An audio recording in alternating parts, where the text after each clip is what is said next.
रामचंद्र श्रृंखला किताब 2 सीता मिथिला की योद्धा। लेखक अमीश त्रिपाठी, अनुवादक उर्मिला गुप्ता। दोस्तों, भारत मतभेदों, असंतोष और निर्धनता से घिरा था।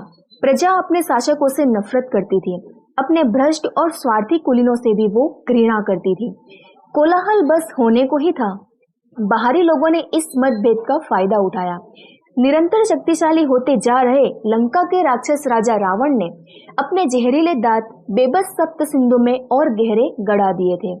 भारत की इस दिव्य भूमि की संरक्षक दो शक्तिशाली प्रजातियां निर्णय लेती हैं कि अब बहुत हुआ, हमें अब एक संरक्षक की जरूरत थी। उन्होंने अपनी तलाश शुरू कर दी। मैदान में एक अनाथ बच्ची मिलती है, खूनी भेड़ियों में घिरी हुई, एक गिद्ध के संरक्षण में। उसे शक्तिहीन और उपेक्षित साम्राज्य मिथिला के शासक गोद लेते हैं। किसी को नहीं लगा था कि वो बच्ची कुछ कर पाएगी, लेकिन वो गलत साबित हुए। वो कोई साधारण लड़की नहीं है, वो सीता है।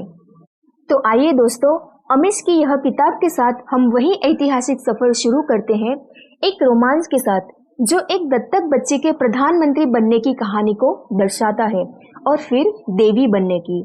तो आइए दोस्तों, इसी के साथ हम रामचंद्र श्रृंखला की किताब सीता मिथिला की योद्धा के 25वें अध्याय का पठन कार्य शुरू करते हैं। नवविवाहित युगल राम, सीता और लक्ष्मण उर्मिला जहाज से अयोध्या के खूबसूरत बंदरगाह की ओर बढ़ रहे थे। ऐसा लग रहा था मानो पूरा अयोध्या उनकी घर वापसी का स्वागत करने के लिए उमड़ पड़ा हो। सफर के दौरान राम के साथ हुई चर्चाओं का सीता ने खूब आनंद लिया था। उन्होंने लोगों के लिए एक आदर्श समाज की स्थापना पर अपने अपने सुझाव दिए थे। सीता ने राज्य बच्चों को आवश्यक रूप से गोद लिए जाने की अवधारणा पर भी बात की, जिससे जन्म आधारित बुराइयों से बचा जा सके। सीता ने यह नहीं बताया कि वो अभी हाल में इस अवधारणा को मानने लगी थी या कि यह विचार मूल रूप से विश्वामित्र का था। राम महर्षि पर विश्वास या उन्हें पसंद नहीं करते थे। एक अच्छे विचार को यूं नापसंदगी में क्यों जाया होने दिया जाए। उन्होंने गुरु वशिष्ठ द्वारा लगाए जाने वाले सोमरस के कारखाने की भी बात की। राम मानते थे या तो सोमरस सबके लिए उपलब्ध हो या किसी के लिए भी नहीं। हालांकि सोमरस पर प्रतिबंध लगाना तो मुश्किल था, तो वशिष्ठ की तकनीक से व्यापक पैमाने पर उत्पादन करके सभी को उपलब्ध कराया जा सकता था।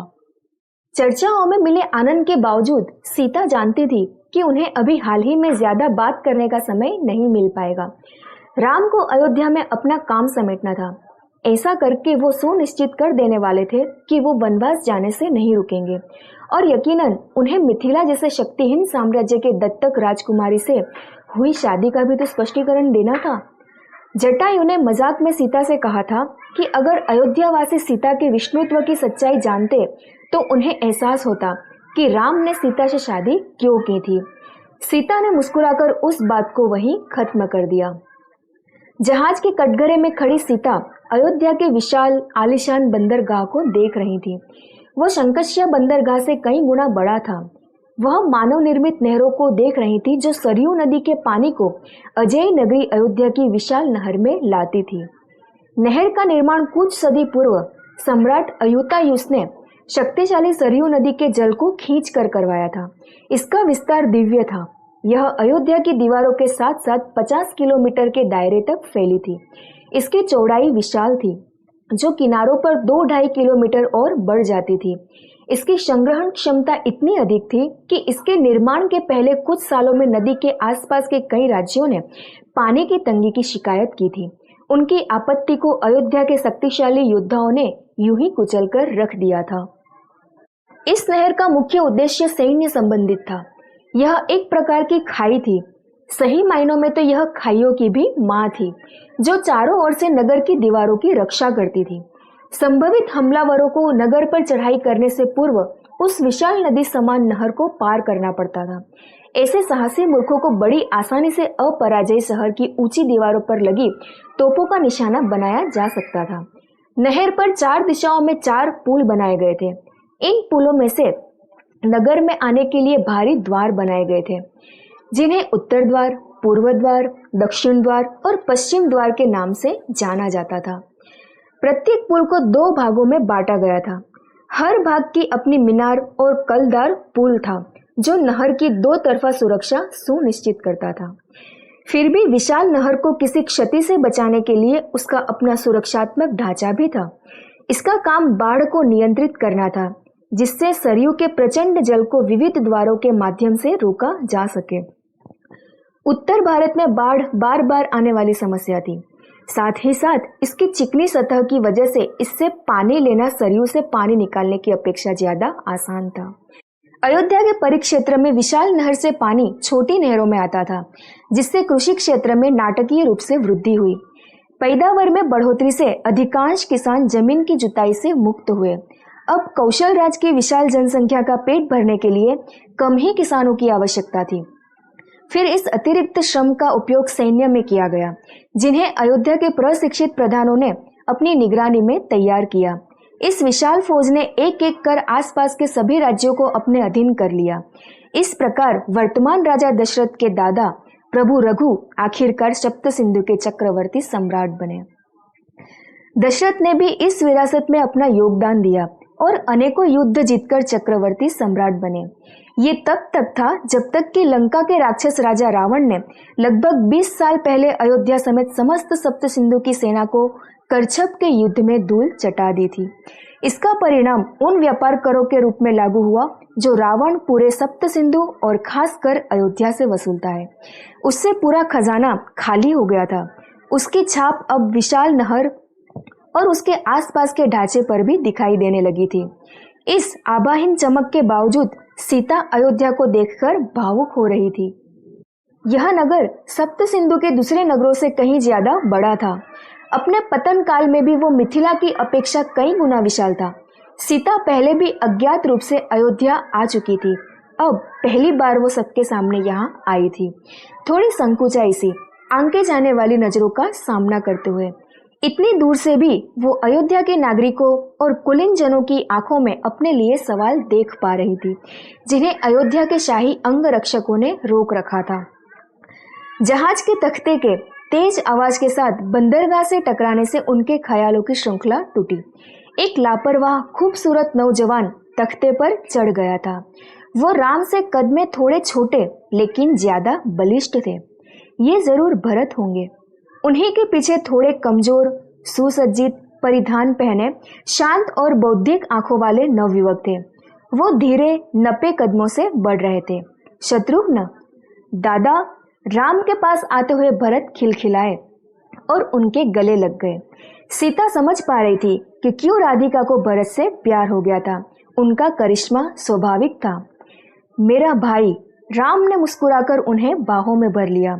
जब भरत पीछे हटकर लक्ष्मण के गले लग रहे थे तो शत्रुघ्न अपने बड़े भाई से गले मिले।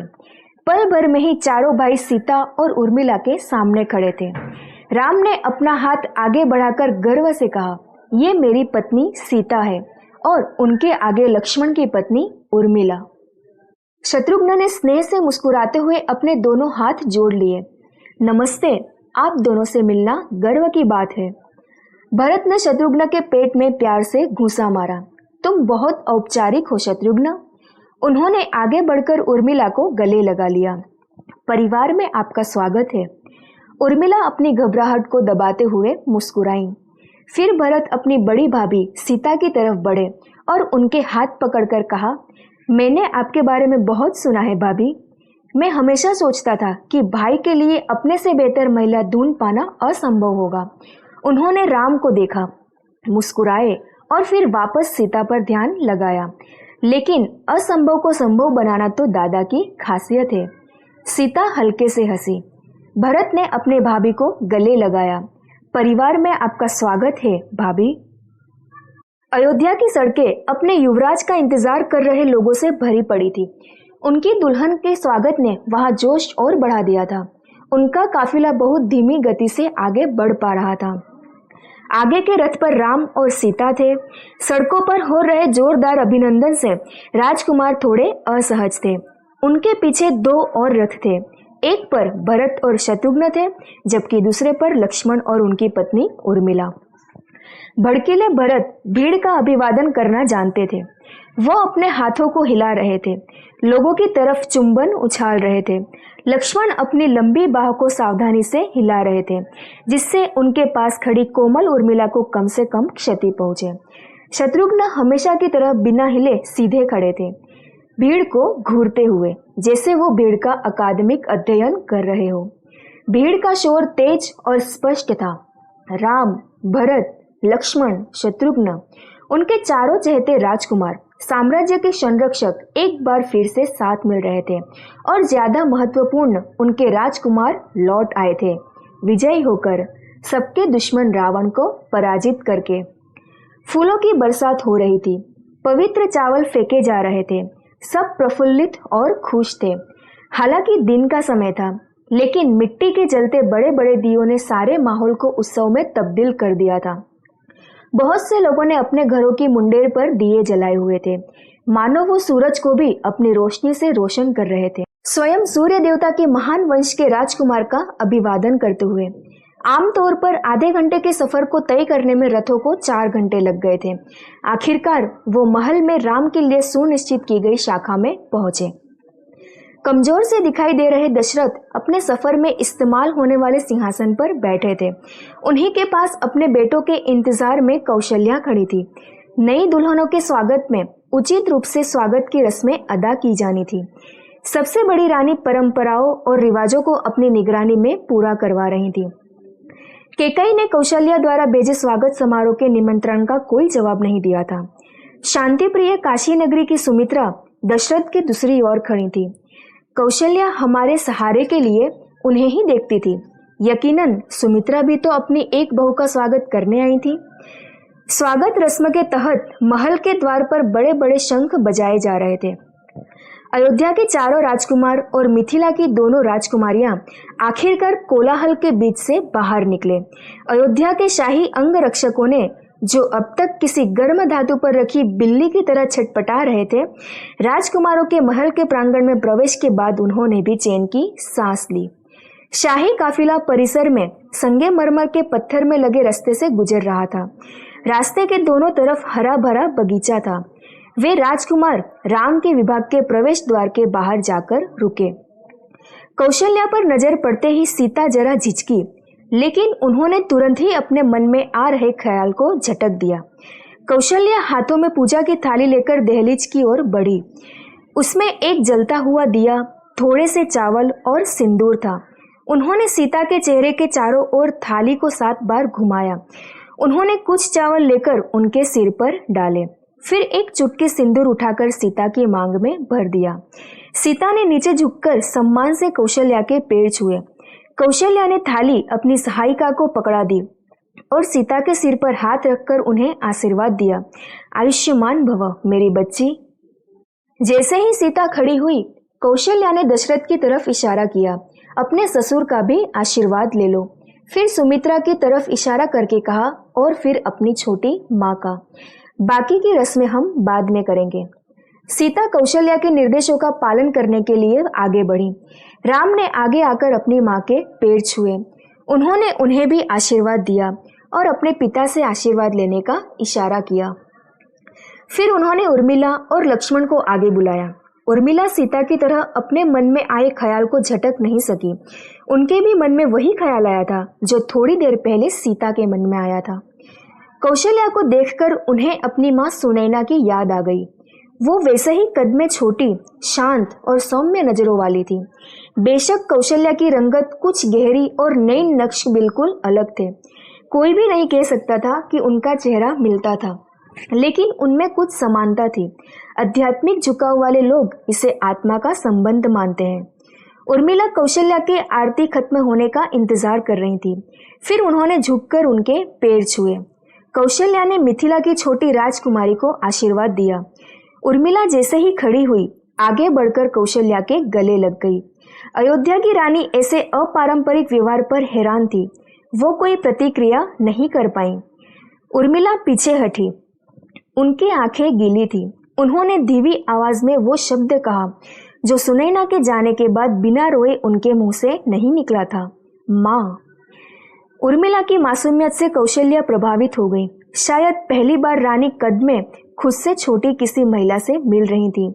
उन्होंने उर्मिला का बच्चों जैसा गोल चेहरा और बड़ी बड़ी आंखें देखी। उनके मन में एक कबूतर की छवि उभर आई जो अपने पास के बड़े पक्षियों से बचने के लिए शरण ढूंढ रहा हो। उन्होंने प्यार से मुस्कुराते हुए उर्मिला को वापस अपनी बाहों में भर लिया। मेरी बच्ची, घर में तुम्हारा स्वागत है।